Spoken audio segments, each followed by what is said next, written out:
Thank you, Lindsay. And I'm very honored and appreciate that very sweet introduction and a little blushing. Um, anyway, to me, any 12-step meeting is a sacred ceremony. So if you'll indulge me, I want to use part of my mother's language, the Choctaw Nation of Oklahoma, Choctaw Indians, First People. Stahochifoya Tim, Chata Siahoke, Yakoke Shelo. My name is Tim. That's not I have no spirit name given to me. That's my Christian name. I'm a member of Choctaw Nation, and I'm grateful to be here. And I'm in a good place. And I thank you for indulging me. I am on the land of the Tongva people here in Southern California, and I'm very honored and proud to be a part of that, to be connected to that today and be grounded and honor their memory and those alive today that keep the indigenous spirit alive here. I came to ACA about 34 years ago, and I came through Al Anon family groups. My father was still alive. I lost my mother to this disease when I was about 8. She tried to drink herself to death and overdosed on a prescription of Elavil. He wanted out, and I can relate to that today. But my father was still alive. I had gotten sober in the program of Alcoholics Anonymous, and I was really going to work that out. I received a gift, and that's what sobriety's been for me as an alcoholic.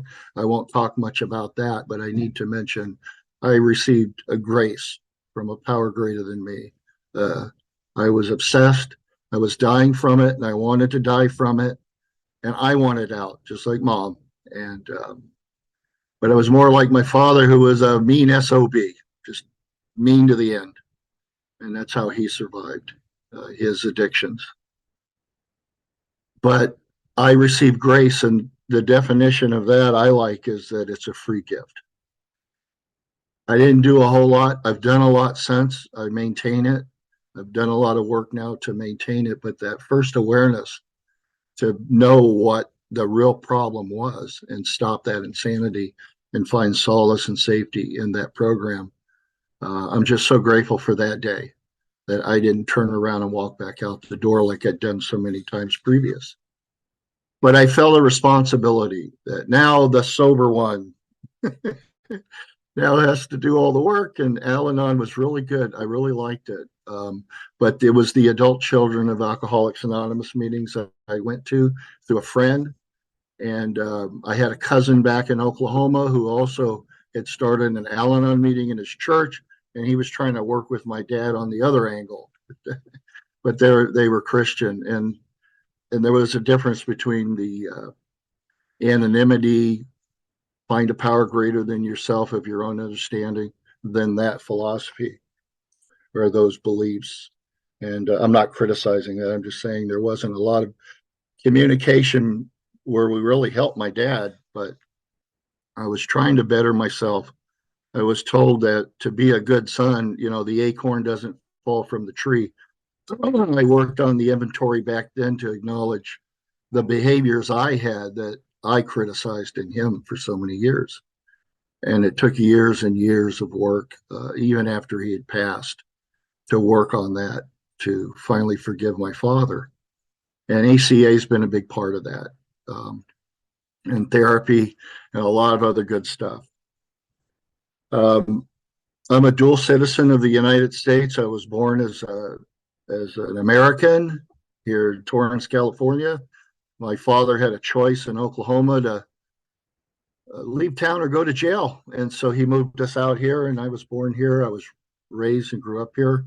I didn't grow up on the reservation. I didn't get in touch with that heritage until many years later in my adulthood. But I wasn't always the man you see here before you today. I just completed the Yellow Book 4-step, recently. I'm on the last 2 weeks of the feelings exercise and the praise work. I'm finding that very difficult still to say. I think it's 20 things about myself. I start getting teared up, choked up. There's still a part of me resisting being good to myself totally. So a lot of work needs to be done, and I'm grateful I'm in the right place. And I appreciate all those who share at these meetings. I've been coming regularly, at least a meeting a day, sometimes two, and in the beginning 3 when I came back to ACA this time. And just hearing everybody else's honesty, I was inspired with hope. A friend of mine here, I won't break anonymity, but encouraged me with his share. And I told him, I was told to do that, honor people when they say something that resonates. And so that was a good foothold for me to grasp and stay with it this time. 34 years ago, the meetings were more of a therapeutic, what I call, it's just my opinion, it was more a venting place. And that's okay. And I wasn't ready to vent anything, not even anger, which I had a lot of. I had been told in my other meetings to control that and take it outside. Don't do that in the meeting.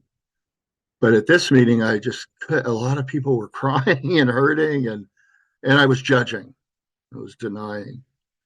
And what I didn't know that I know now is I've been a pretender of most of my life, being somebody else all the time, hiding, ducking, dodging, or freezing, and always measuring up, watching to see which way I need to move or which way I need to fight to survive. I'm grateful to ACA to say that in clear language for me today, and start trusting the inner child to heal and be my true self.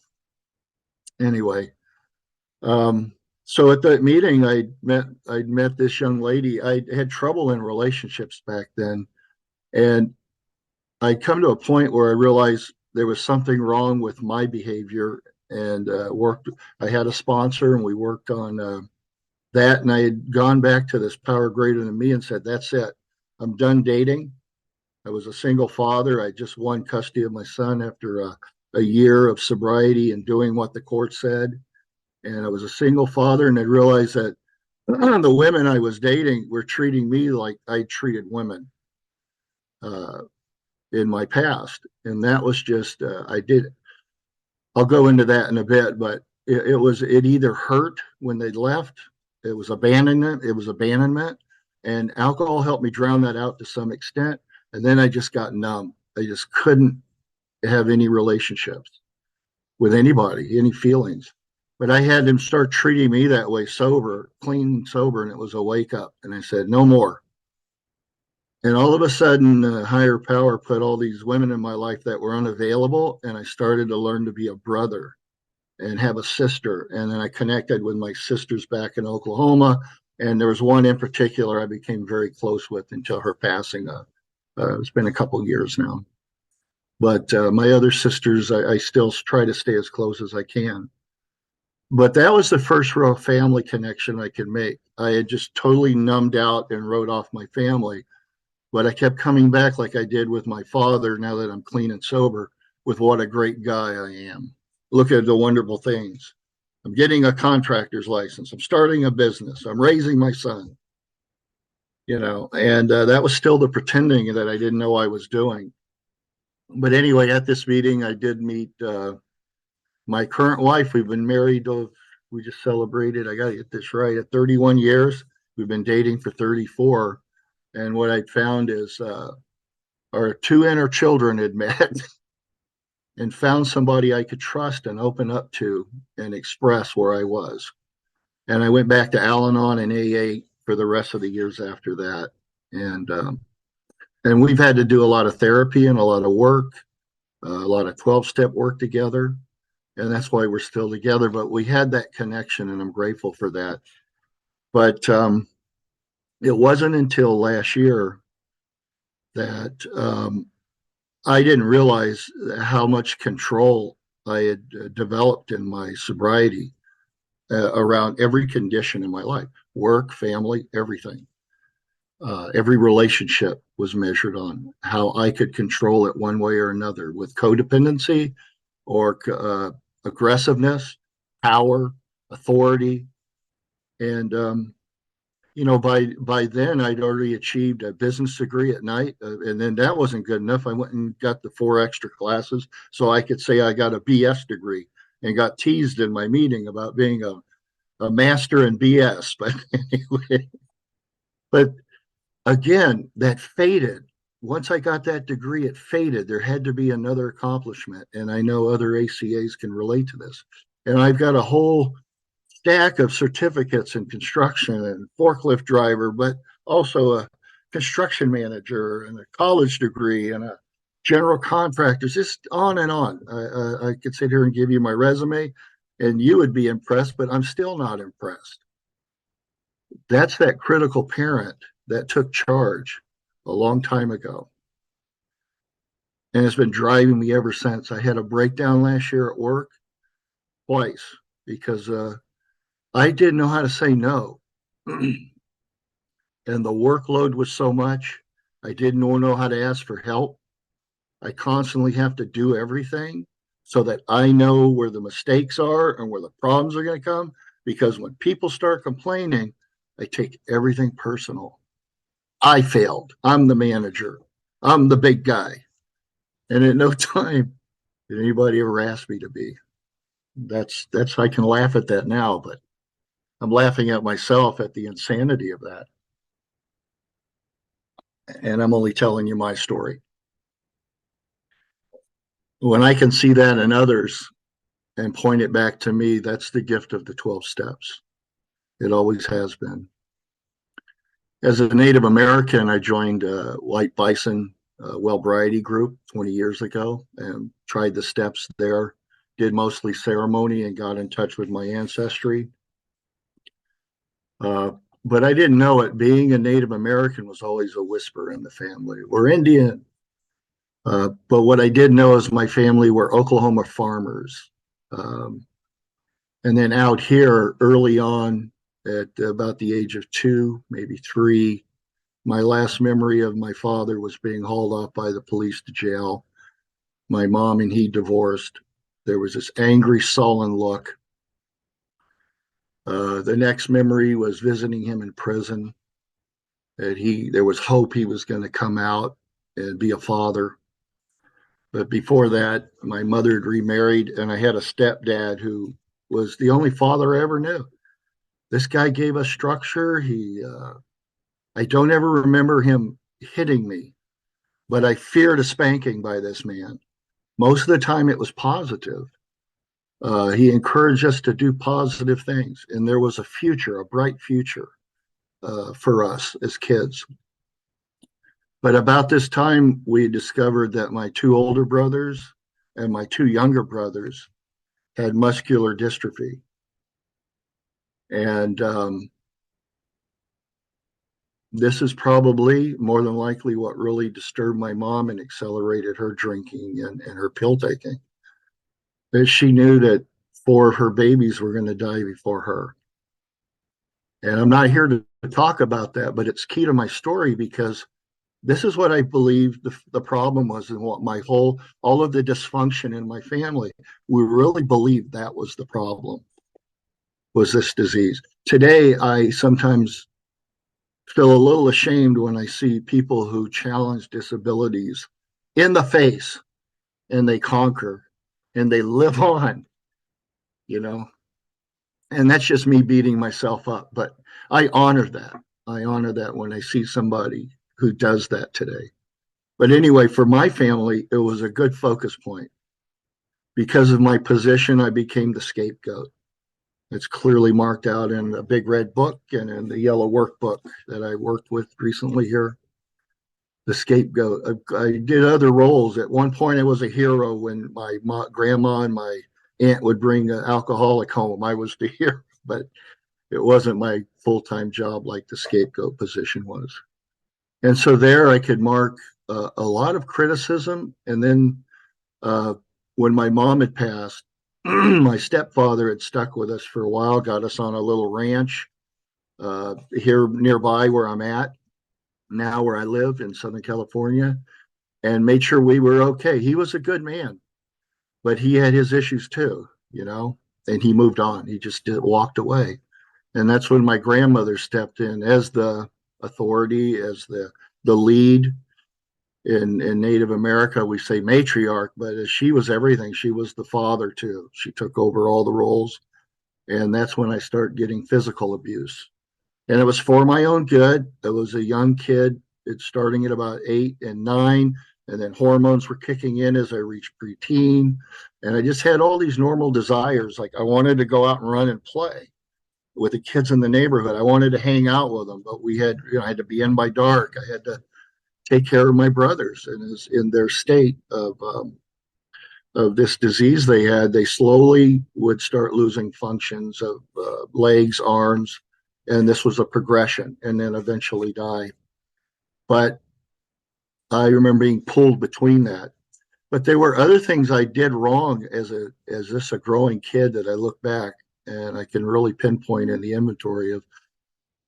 I didn't know it was just being a normal, healthy young man growing and reaching adolescence, but also looking back through childhood, not getting the love and the nurturing I needed and the support then as well. So that's where I can trace back that first attitude of something's not right here. I had intelligence, I had brains, and that helped me survive to know when to talk, when not to talk, because most of the time this stuff was coming out of nowhere. It was really frustration and venting by adults around me. That included an uncle, a step aunt,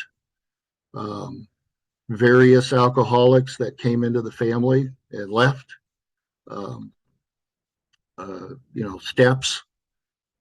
But really, the role was to put the yoke on and trudge. And I get in trouble and didn't know why sometimes, but I know today it was more than likely that. I mean, how do you hit a kid in a wheelchair if you're mad at him? You hit the scapegoat. And years later, I'll jump ahead. I remember driving back to the reservation to say goodbye to Grandma for the last time. She'd finally moved back there into the Choctaw Nation. And on the way, my little cousin, who I remember was a kid back there, real little kid, and had her mom and dad love her and support, and had their family separated from this, telling me how sweet Grandma was, this sweet. And I was just hurting, like, God, I wish I got that. But I remember talking to this higher power saying, you know what, I was tough. I had a tough hide. I survived it. I survived life today and the tough things that keep coming. And I was grateful to this higher power for being the one to take the blows. And today I take that back. But at the time, I thought that was my job, that I was born into this life to be the whipping mule. And so I can look at the the abuse that I let happen to me today, and verbally or mentally, mostly, or the physical abuse has come from me instigating it usually and bringing it on myself. Most of the world isn't looking for a fight. But that's me, and that's how I've survived. And but I remember that thinking there was a sweet person there. There was a person who gave up her life to now be a caretaker for her daughter's children. And about this time, my father was coming out of prison and told him he was going to be a father. And I remember visiting him, that little boy inside, saying, yes, this is going to solve everything. I just need a dad. I remembered my stepdad, and missing that. And what I met was a cold man who ended up dying that way. He's a Korean War veteran. Something happened to him over there, and he came back here and lived his whole life. That connection I made with sisters in Oklahoma, they were half sisters by a different mom, except my baby sister who had moved out there with them eventually. They'd always told, I'd always heard from Dad about how great they were doing over the years. Their kids were doing, hit a home run, that kind of stuff. Graduating college, all this stuff. And my dad could never say a kind thing to me, but he'd always know what to say, which button to say. which button to push, even as a sober adult with a lot of time and a lot of work on the steps. And I'd sit and bite my lip and tolerate him knowing he was going to die that way. When he died, I got together with my sisters and they all kept telling me about the wonderful things he said about me. He could never say that to me. And I told them about all the things he said about them and made me feel like crap. And so that's what we did after that is we celebrated a broken man, a man who had died in the pity of alcoholism and PTSD and could never reach out, never get out of that. But my younger sister showed me the example of what my ancestors taught. And that is we do honor our ancestors. We honor our elders. Um, we didn't throw a party for him every year, but she still helped him make sure he wasn't thrown out on the street and he paid his bills and he got in the VA hospital at the end. And we all pitched in to help him out in his last years where he led us, where he had no choice. And to me, I thought that was really growing in this program. But let's stay on that because the father is a key thing to where I'm at. My sister hung on to his ashes for a while, and after a few years, she mailed them out. And all I did was got a phone call. She says, "Hey, somebody's coming to visit you." And I go, "Who?" "Dad." And there was his ashes in a box. I put him in the garage for 5 years, and I showed that SOB. And I wasn't proud of that later, but as a sober man with a lot of years, going to meetings, talking about how wonderful I am, helping others, I could never listen to people in those meetings talk about how they forgave their fathers. If anything, I envied men who had them. This is what I developed all these years. Was anybody who had a father, I just judged that they were okay. They were given all the skills as a kid. That first bully that hit them, they knew how to handle it. Not me. I got my butt kicked. Went home crying, got teased, you know. Um, all those things.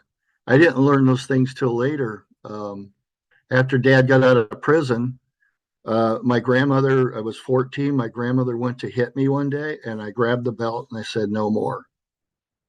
And by then, I'd gotten taller than her and bigger. That's just genetics. I'm not going to get hit again by anybody. And she threw me out and made me live with him. He had no idea what he was doing. He let me do what I want. And I was stealing at night and running around. And I just started doing the stuff in the 70s, smoking weed and stealing beer, or even whiskey when you could. And I had my first experience. I know it was not AA, but I had my first experience to know I may have fetal alcoholism. I never had what's called a normal reaction to alcohol. That night, I remember having this blackouts or brownouts. And there's always been that different reaction than most people. But anyway, he had put me in a foster home and I didn't fit in there and ended up in a boys' home. And the first time in my whole life at 14, I had structure. They told me when to sleep, when to get up. We're doing exercise. You're going over here. On Sunday, you had to pick Protestant or Catholic. You had to go to church. And I remember they had a family day after I'd been there a few weeks. And I called my grandma. And up until then, my grandmother started telling everybody in the family that I abandoned my brothers, that I abandoned my family. And the truth was, she packed my stuff and threw me out. But I never could voice myself and say no. I was afraid of her, and that hurt. But what really hurt is on family day, she said they were going to come down, and I wanted to see my brothers, and I wanted to tell them, I'm sorry I left. I wanted to tell them privately I couldn't take this rigid system where I just couldn't do anything right. And it's just waiting for the next punishment, whether it was starvation, standing in a hallway all night in a corner, or getting physical abuse. And they didn't show up. And that's when the inner teenager kicked in at 14. and I learned how to fight, and I learned how to, and I got sent to another boys' home after that, and ended up on the streets after that, getting thrown out of there, and I was just a problem child. And I decided if I'm going to be a bad kid, I'm going to be the best one there is. And so that's how I lived. I really believed I was a bad kid. And but when I got around bad people, I met bad people. I didn't want to be like that. They were into some real heavy stuff. So I always just fringed on the borders, and I learned to do what they call geographics, run away. I went back to Oklahoma.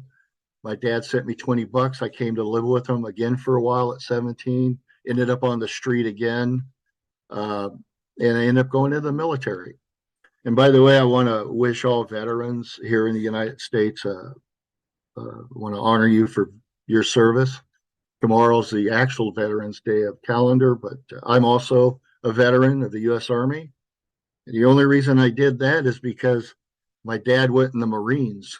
There's no way I'm doing that. But anyway, so here's dad in the garage for like almost 5 years. And I was out there talking to him, telling him about all the things I was doing in my life. Look, I got my contractor's license. My business is going good. My son is doing good in school. He's bowling and all this stuff. Of course, by then he was becoming a teenager and throwing a lot of that away. But eventually I got him a little leather case and brought him in the house, and I kept talking to him. And then eventually I worked with other veterans and saw what PTSD is. And when I connected that, I was able to really forgive my father, not just as an alcoholic, but as a damaged person who never came home. And it really put a light on it. Today I honor his memory and his service and everything. And I know there would have been a better life. There would have been a supportive, loving father, but he never had the opportunity or felt he could have had the opportunity because of his circumstances. I don't condone the behavior, the criticism, the trying to totally annihilate you as a human being verbally, picking those points. Uh, Twice I wanted to kill this man. Once when I was drinking, I told him about my baby brother dying. I came out of a bar at 2 a.m. and he says, "You could have picked a better time. It's 2 a.m." And I said, "Oh, I'm coming up there to kill you." He was in Vegas. I was so drunk I went and passed out. The second time I was sober. And I have to admit that this rage was still buried there. And I called him up to mention something about my grandmother now getting me in the Choctaw Nation, that after 12 years of sobriety, she had forgiven me and let me back in the family. And she trusted the progress of what I was doing. And I joined the Choctaw Nation then and started learning about that culture. And I was so proud to honor my mom. But anyway, I went ahead and told him that. And he said, "You know, your first brother, he was a half brother. His dad was an Indian chief's son and he raped your mother." And I was back in Oklahoma on the phone with him. I was going to go over and visit him. And thank God my wife was with me. The rage came and I just said, "I'm coming over there. I'm going to kill you." And I meant it.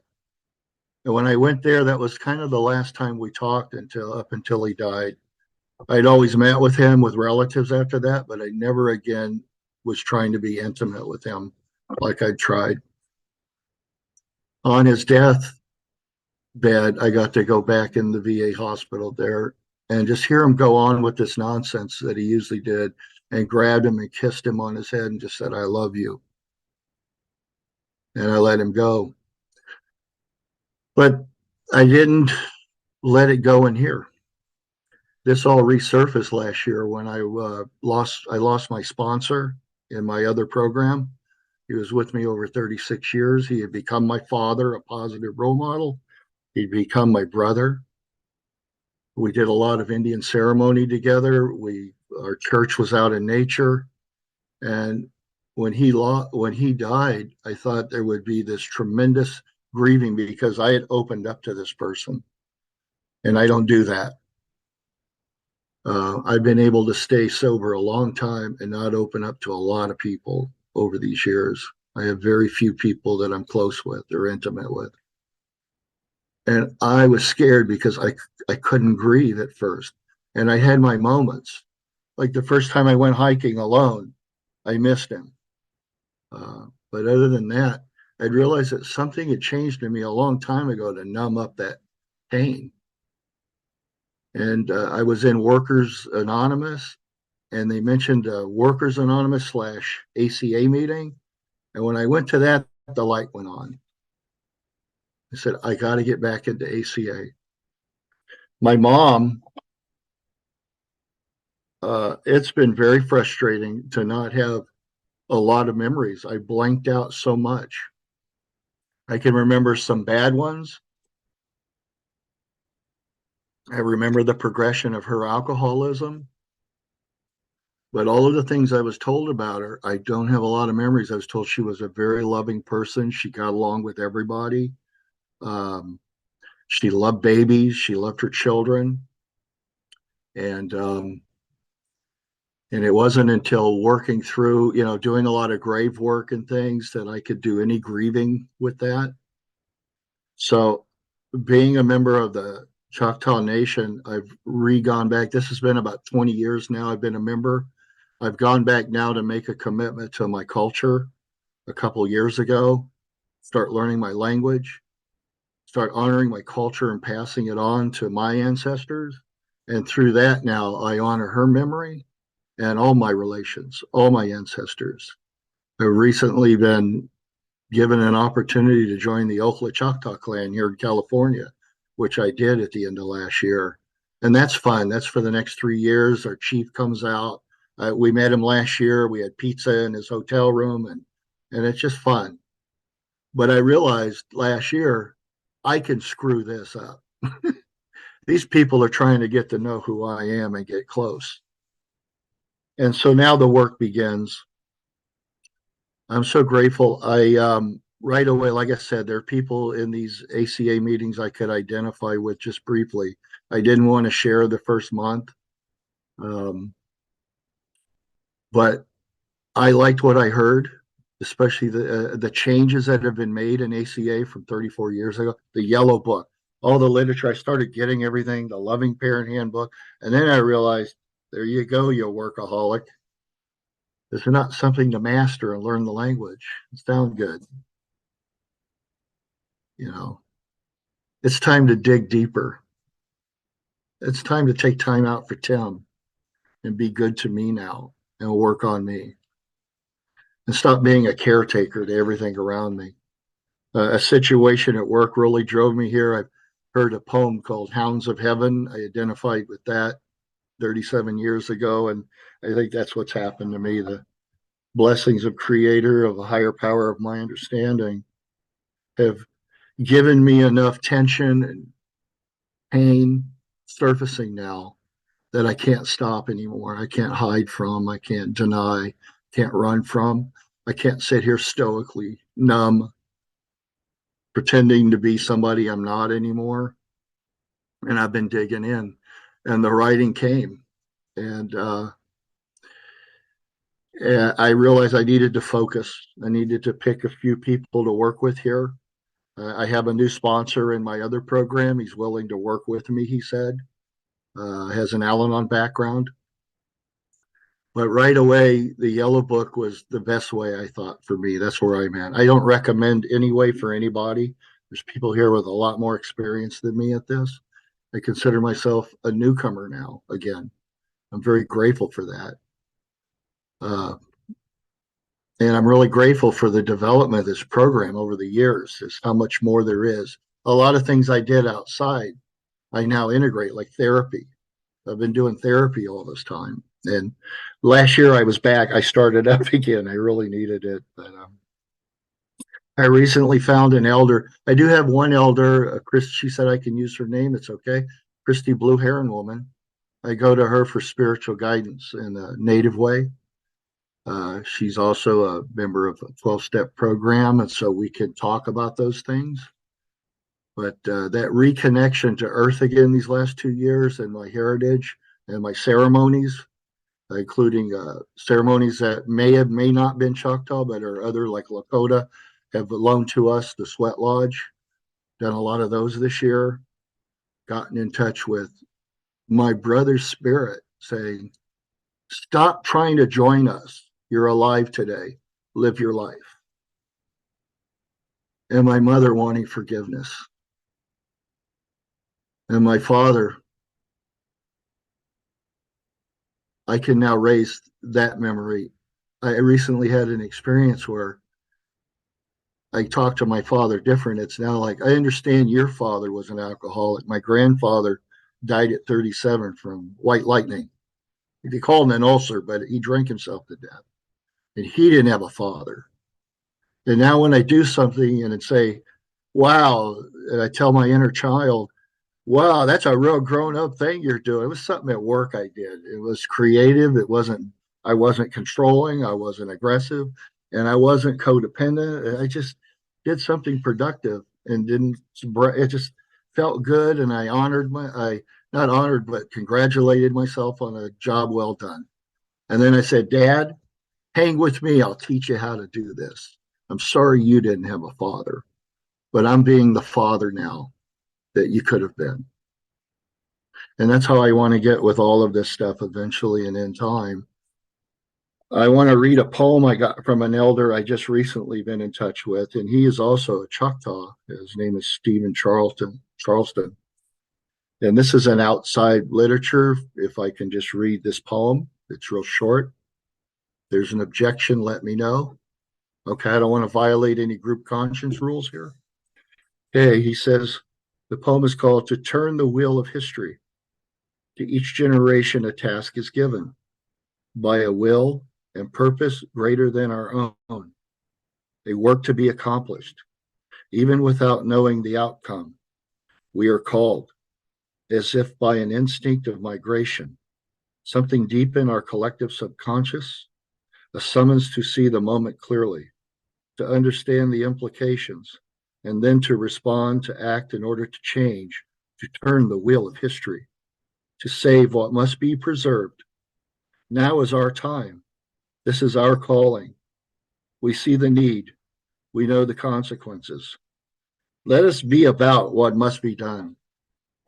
Aho. Austin.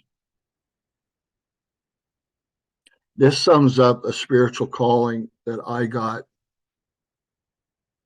maybe at 16, and I tried to kill myself the first time. I was at a party with some kids in the neighborhood. My brother had died. I came back from on military bereavement and missed the funeral. And my grandma went back to Choctaw Nation and wasn't at home. And I went down the street and partied with some kids that were younger than me, but they knew where to get stuff. And there was a stuff called angel dust. I think it was cannabinol or something they'd spray on mint leaves and you smoked it. And I was drinking and I told them it wasn't getting me high, and I ate a bag of this stuff, maybe two. I ended up in the woods in the mountains behind us and chasing a waterfall, climbing, and for the first time I cursed to God to reveal himself that I don't believe you're here and I need you, and nothing happened. I was getting tore up, I was getting wet, the rocks were cutting me, and I kept going.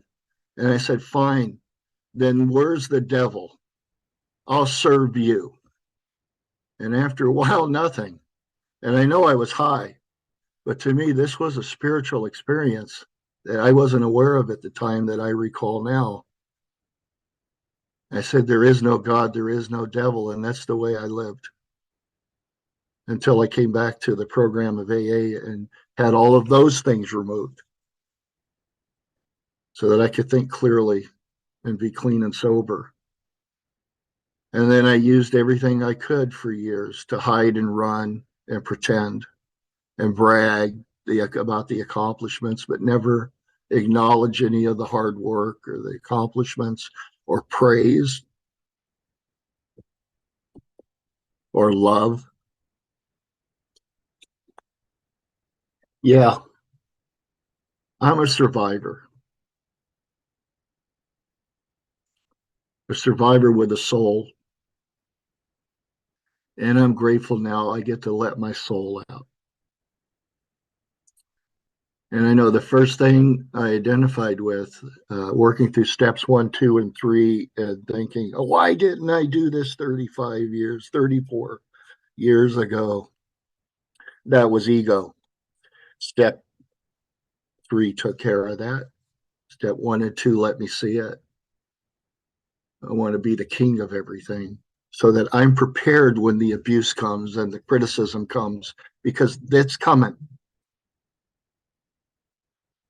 Rather than love and kindness and friendship. And the words that came to me through step 3 were, the teacher appears when the student's ready. You know, it happens when it happens, and it's ongoing. This is just a beginning for me. I'm grateful to know that and to humbly be here where I'm at. And try to be more and more honest with, I'm sharing more, I'm participating more. I don't have commitments yet. My life is a little busy to block out some time right now, but I have led some meetings now. I did latch on. Reason I found this, I'll end with this. I found this meeting in Australia because I was waking up last year before 2 a.m. my time, Pacific Coast. My mom died at that time. I didn't know that. And there was the Australian meeting. This was before these latest time changes. They just had theirs a month ago. Limerick just had theirs a week or so ago. I missed you guys. I was then going on Limerick, and then there was this Rhode Island meeting. And eventually, my average wake up is early anyway. I'm in construction. I get up early every day. It's a habit for my area. And I did find a meeting that I'm getting a night's sleep. I have to do that. Every now and again, I still wake up, and now Limerick's at 1 a.m. or 12 midnight. Oh, God, the time thing. I'm not even going to go into that. But I'm staying in touch with the people I've met where I can, and it's good to be here at Limerick again. Was using your meeting for a couple of months here when I was up anyway. And so I appreciate it. You're all a part of where I'm at this moment in helping me start this again, start this up, recover that inner child, and let them know it's okay. Maybe I die tomorrow. Wouldn't that be sad? Just all these years not letting that kid play. But maybe it's time to really let him out and play then, if that's the way I want to get into thinking. Or maybe I live tomorrow and be ashamed to not let him out and play and let him know that it's okay. Anyway, I want to thank you for this opportunity again. I appreciate it, Lindsay. I hope I've made some sense. I don't think I want to talk about much more at this time, but hope to share with everybody again as well. Thank you.